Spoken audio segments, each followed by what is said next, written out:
Hello everyone, it's me Nusrat. আজকে আমি আপনাদেরকে দেখাবো শীতে আমার বাগানে কী কী গাছ আছে। তো সবার প্রথমেই এই হলুদ গাঁদা আর রক্তগাঁদাটা দেখালাম। রক্তগাঁদার গাছটা এবার কিছুদিন আগেই কিনেছি, সেই ভিডিও আপনাদের সাথে শেয়ার করেছিলাম। তো গাছটার অনেক ভালো গ্রোথ হয়েছে। এই যে আরেকটা রক্তগাঁদার গাছ, এইটাও অনেক সুন্দর, আর এই ফুলগুলো দেখলে তো অনেক ভালো লাগে। আর এই রক্তগাঁদার গাছগুলো আমার থেকে মাত্র 20 টাকা করে নিয়েছিল। তারপরেই আছে এই হলুদ গাঁদাটা। এটার গাছটা কেমন যেন হয়ে গেছে, অনেকদিন যত্ন নেওয়া হয় না।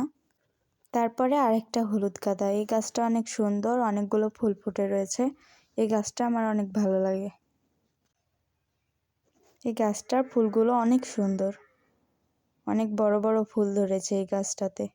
তারপরে আছে এই চন্দ্রমল্লিকার গাছটা। এই একটা গাছেই 2 রকম ফুল, একটা হচ্ছে হলুদ আর একটা লাল। এই গাছটা আমার অনেক পছন্দের, এই গাছটা আমি অনেক শখ করে নিয়েছিলাম। তারপরে আছে এই পার্পল কালার চন্দ্রমল্লিকার গাছটা। এটাও অনেক সুন্দর, অনেকগুলো ফুল ফুটে আছে এটাতে।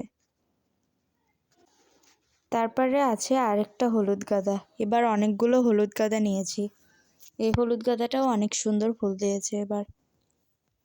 তারপরে আছে এই ক্যালেন্ডুলা ফুলের গাছটা। এটাতে কমলা রঙের অনেক সুন্দর সুন্দর ফুল ধরে আছে। এই ফুলটার আরও কিছু কালার আমার নেওয়ার ইচ্ছা আছে। তারপরে আরেকটা কমলা গাঁদা, সেটা অনেক সুন্দর, আমার অনেক ভালো লাগে এই গাছটা। এই গাছগুলো যখন অনেক ছোট তখন আমি নিয়েছিলাম, আর এখন এত সুন্দর সুন্দর ফুল দিচ্ছে। তারপরে আছে এই লাল চন্দ্রমল্লিকাটা, যেটা আমার অনেক পছন্দ। এটা ক্যামেরাতে এত বেশি ভালো বোঝা যাচ্ছে না, কিন্তু বাস্তবে এটা অনেক সুন্দর। এটা হচ্ছে খয়েরি রঙের। এই ফুলটা আমার অনেক পছন্দের, খয়েরি কালারের চন্দ্রমল্লিকা।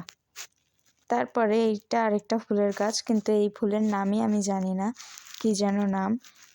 তারপরে আরেকটা গাঁদা ফুলের গাছ, যেটাতে এখনও বেশি একটা ফুল ধরেনি, কিন্তু কিছুদিনের মধ্যেই অনেক ফুল ধরে যাবে। এই গাছগুলো সম্পূর্ণই আমার নার্সারি আর বাজার থেকে কেনা। এটাই হচ্ছে আমার ছাদ বাগান। আমার আরেকটা গোলাপ ফুলের গাছ আছে, সেটাও আপনাদেরকে এখন দেখাবো।